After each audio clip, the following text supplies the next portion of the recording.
Hello everyone and welcome to my channel, and today I'll be reading Multi-Character Extruder by me. So let's get into it. Kamado Tanjiro. Even though you're secretive most of the time, and you try to let your emotions not get to you, sometimes things are too overwhelming. And that was fine. In fact, it was completely normal. But you're still getting used to it. And that's why Panjo was right there for you, by your side every step of the way. At least, whenever he knew you needed extra help. And when it came to that, you kind of made it difficult for him, to be honest, since he did not actively ask for help much. And most of the time, he was left to do the guessing. However, this one time, he actually caught you crying. And at first, he almost cried with you. But in the end, he just held you, wrapping his arms around you tightly, and promising that whatever problem there was, you could face it together.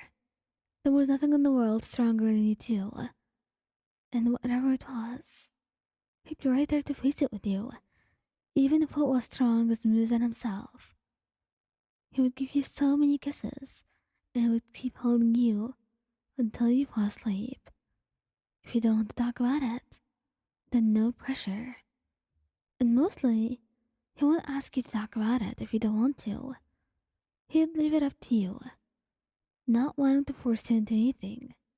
Zenitsu would freak out initially, but then he would quickly wrap his arms around you and probably even give you a kiss, telling you that he's right there and that whatever it was, it could be fixed. He'd help you, and he holds your hand, kissing it gently as he softly tries to assure you of everything.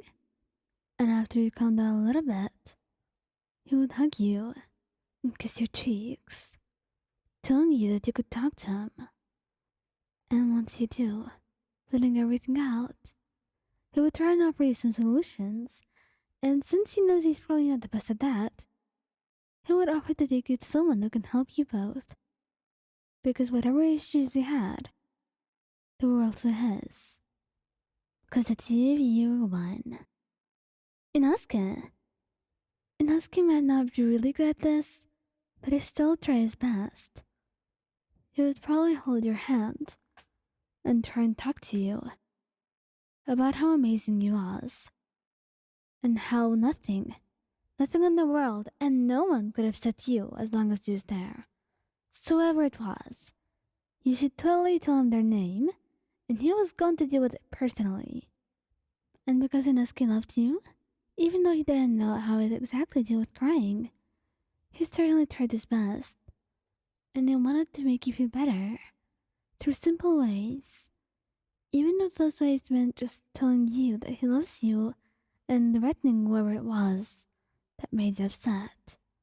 He might also give you a hug, and probably, actually almost certainly, he will kiss your hair, stroking it gently and trying to put you back to sleep. Giyuu Tomioka.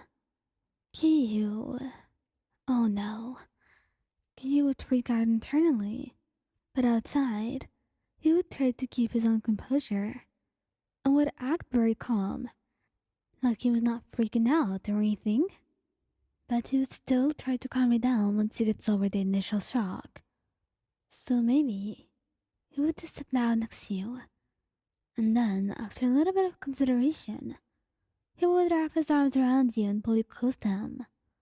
He'd be quiet, because he doesn't know what to say, or if asking questions or saying anything would make it worse. He feared that he might just ruin it, so that's why he preferred to stay quiet.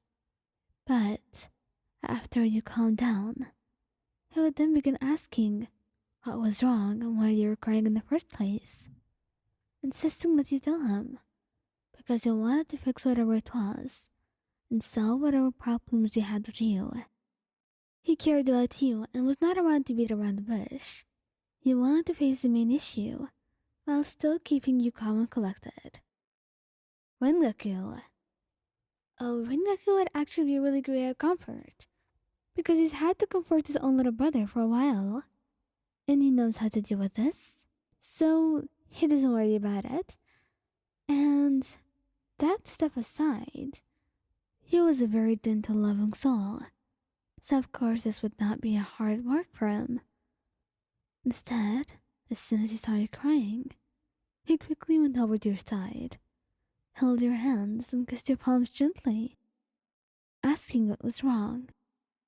And once he got no response, and just more cries from you, he held you close, wiping your tears away, and trying to comfort you as he picked you up and rocked you back and forth. He was huge, so no matter how big or tall you were, he'd still be able to pick you up. And after you had calmed down, he carried you bridal style, walking through the garden, and decided to talk to you about whatever was bothering you so much that you cried. He wanted to take it off your mind and make your day a little better. Obanai. Obanai would have no idea how to deal with this. In fact, he was the person who freaked out the most as soon as he saw you crying on this list. And the only thing you could think of to comfort you would be to just hold out his hand and hold yours gently, squeezing it as a way to comfort you. He was still getting used to intimacy, and he did not know how to initiate it or how to comfort crying people. So please don't be mad at him. He's trying his very best. And even if that means he doesn't know how to comfort you yet, he's still trying. He doesn't want you to be upset, and he doesn't want to see you cry. But that's all he could offer you. And after you were done, he apologizes for not doing more and asks you what was wrong, wanting to know more and to be able to help you. So while he may not be very affectionate, he still wants to get to the bottom of the issue and try to help you in some other way. And it did show that he loved you and that he cared about you in the way he knew how to.